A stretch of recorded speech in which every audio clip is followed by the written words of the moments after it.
Not really, but they What? just Oh, okay. Yeah, I coincided. know. Yeah. You gotta clip that in the back, or actually, maybe you can. I'll just do it on the back. Then. Okay. If hang on. You know what, Sarah? These clips aren't like TSN. They don't like just like yeah. There we go. There. Perfect. All your notes, yeah.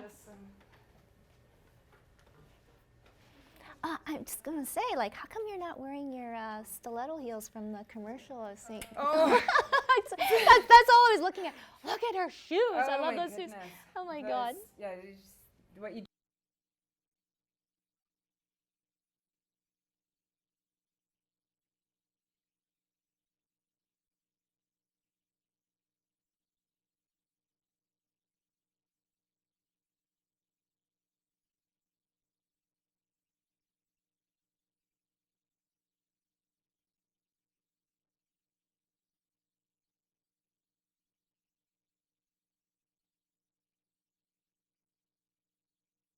Because I think sometimes because she's an only child too, that she seems older than her 10, combined with the physical stature of being taller you talk too. To her, like, Yeah, you know, she's always around adults, so No. it's it's No, I can. Well, my boys are 27 and 23, so. but it's just crazy how. You know what though? Yeah, remember when they were 10 too? So. Right. We'll look back at pictures earlier today. Yeah. Yeah.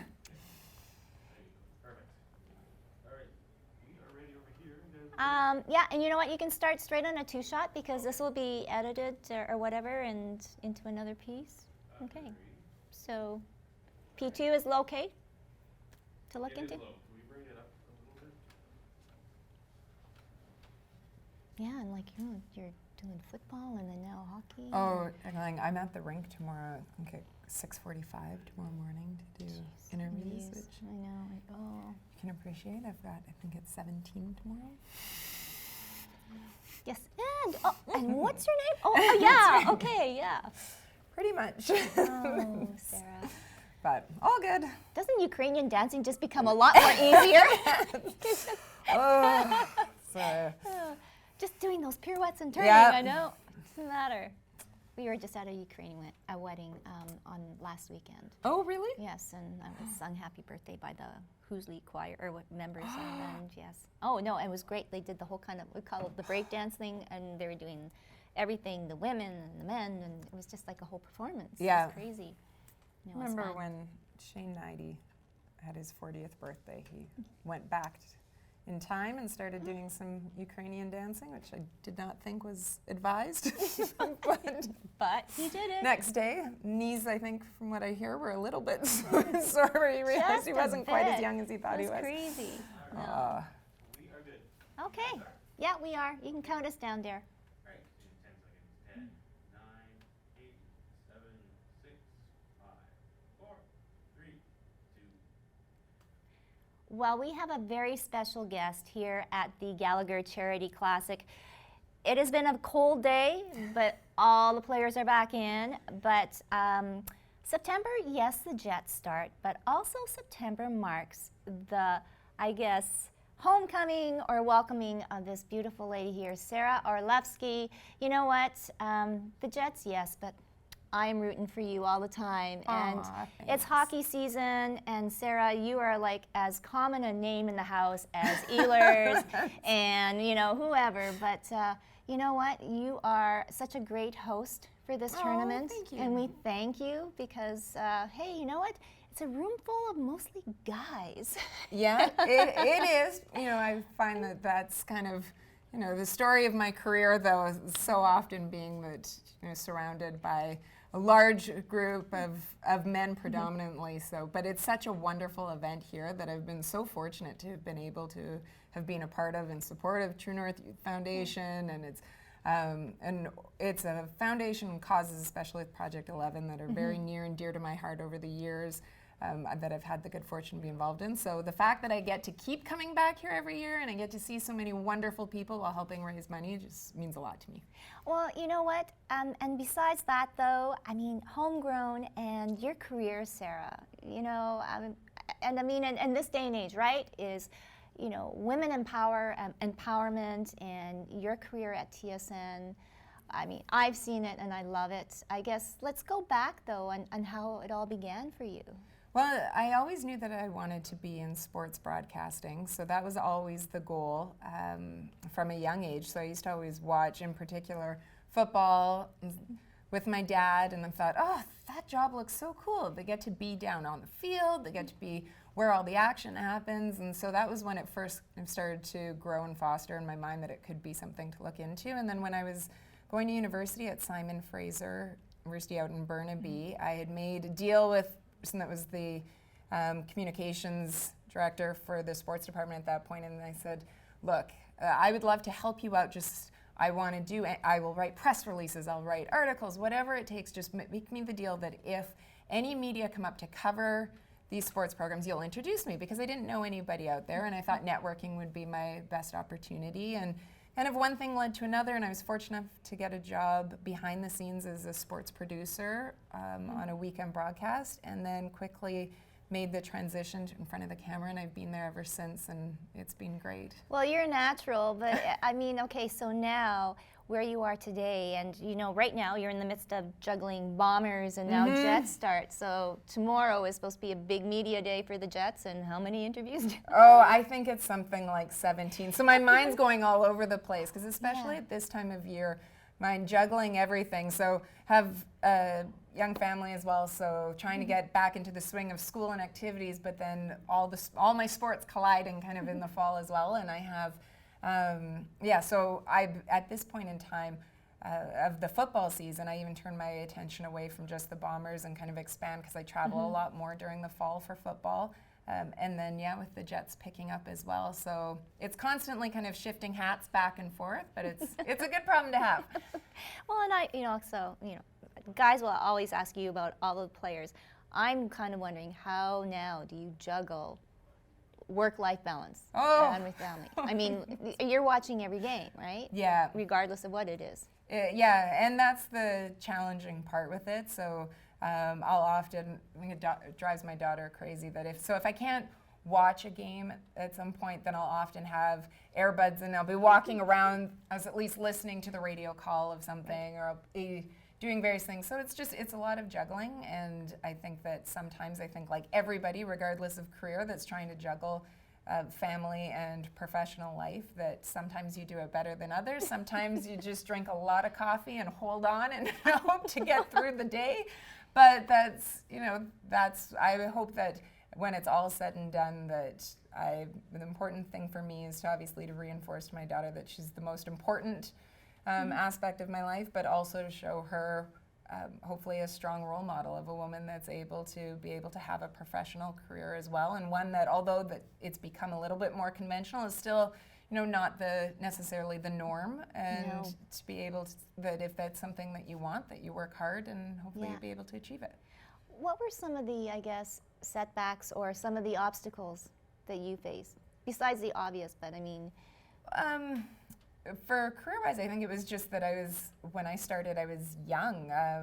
I say that I was 22 when I started AIR, and so I mean, and 22 and probably looking like I was 15 and trying to be taken seriously, and especially you look at the dynamic, and so I'll use hockey as an example, that how the players have gotten much younger now, like breaking in, but back then it was very common to have players in their mid-30s going. So I was 22 trying to and fighting to, be often the only female that was there to be taken seriously. And so I felt at that point that everything I did, I tried to handle myself in such a way and present myself in such a way that I was super serious. You weren't going to get anything past me. I read every newspaper, every article I did.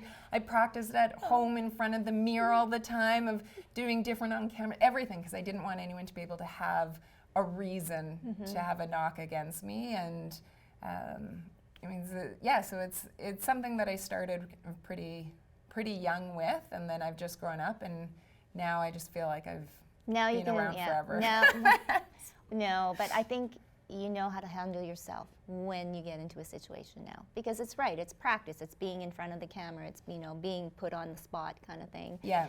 So okay, so today, with the Gallagher Charity Classic, supporting True North Youth Foundation, and more importantly, Project 11. Mm-hmm. And you do have a young daughter, 10 years old. Yeah. And Project 11 actually, that is the age group around where this particular curriculum, that these kids are exposed to. How have you, or how is your daughter related to, or have you had any instances, with mental illness, or asking questions about mental wellness? Well, fortunate because of some of the work that I've done with Project 11 and True North, and those relationships that I've formed, that when they've had their youth summits, various things, I've been able to bring my daughter to it, to be able to listen to some of those things, and I try to expose her to it. But I just work hard at trying to make sure that I have an open dialogue with her, because especially I look at how much things have obviously changed since I was that age, and the pressures and the different things that they have to worry about now with social media in particular is my biggest one, I feel, out of all of them, that I'm concerned about, and wanting to make sure that she has a strong sense of self, so that she doesn't feel as if there are going to be ups and downs, but she doesn't attach her self-worth to what it's deemed to be through social media or that sort of thing, and to present herself as strong and confident, and to know that there are a lot of people out there that she's fortunate to have, that if she has concerns, if she's not, that she can have a dialogue with about it, that she can talk to about it, that it's a safe space for it, and that there's lots of people. It doesn't, as much as I want it to be my husband and myself, that there are lots of people that she can turn to if she needs to talk about something. She plays sports? Oh, she sure does. I couldn't have a daughter that didn't play sports. I'm trying to really, one of the tough parts though is that I'm always at the events. So it's tough. I know. So I would love to be in the crowd with her to be able to help foster that even more. But we find, so now I'm going to sit on the couch with me and she'll watch the football games if I'm not working, and so it's growing. It's growing. It's so what sport does she play? Hockey? No, she swims, and then she's got a real passion for volleyball and basketball, and she dances and stuff. So she's trying to. I'm also a big believer in having multi-sport athlete, especially at the age of 10. So I'm trying to expose her to as many different sports as possible. Wow. I mean, and you know what? And when you look at it, though, Sarah, how amazing is it, right?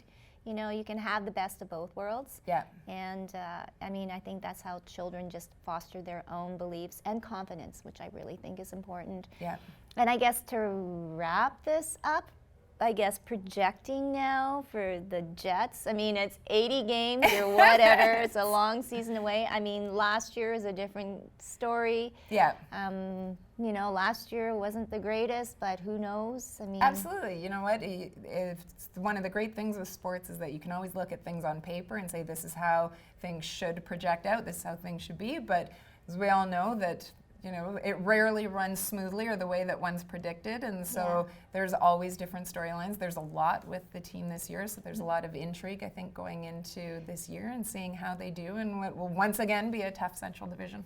All right, well, and I always feel for you when you get the one answer, yeah, no, yeah, we played hard, yeah, we'll do better in the next period. I sometimes try to throw out what are you looking for in today's game besides playing hard for a full 60 minutes? Oh, Sara, well, thank you so much again for being here. Oh, it's been thanks great. So much. Sara Orlesky, you can see her. The Jets are going to be about to start this season, and hey, let's bring the Stanley Cup back to Canada. Thank you, Bianca Andreescu. We've got the U.S. Open, NBA, we've got the big basketball thing, and we need the Stanley Cup back home. Definitely, it would be great to see it back in Canada. Thank you. Thank you.